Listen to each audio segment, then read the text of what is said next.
Сәлем достар, сіздермен бүгін пирог жасаймыз. Асқабақ қосылған өте дәмді және пайдалы пирог. Жасап көріңіздер, осы рецептпен күшті болып шығады. Бізге ең алдымен асқабақ керек. Тазалап аласыздар, сыртын бәрін алып тастаймыз. Және ұн илгезектен өткізіп алдым. Қант, сұйық май,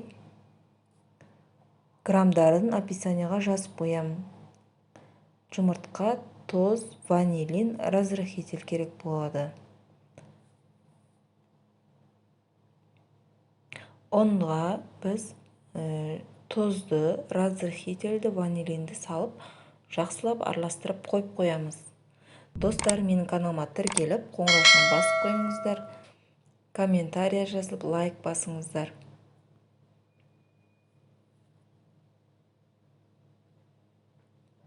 Асқабақты мен блендермен өткізіп алдым. Егер сізде блендер болмаса, терканың майда несімен өткізуге болады.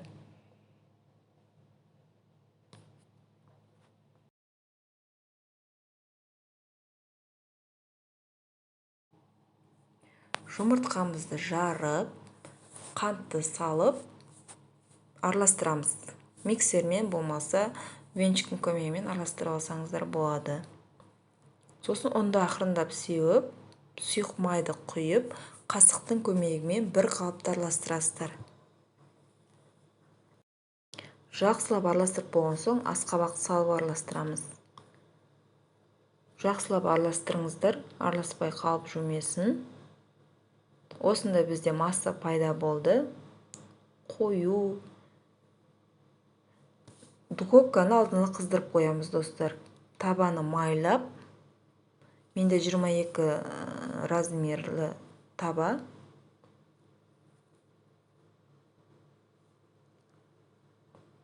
Духовкада 180 градуста 40 минутта піседі. Бетіне сахарный пудра септім. Ол енді өз қалауынша, сәндегендеріңізге байланысты. Достар, жасап көріңіздер, өте дәмі керемет болып шықты. Жақсы болып көтерілді, осылай. Дәмі де керемет, балаларға да ұнайды. Ас болсын, менің каналыма тіркелуді ұмытпаңыз.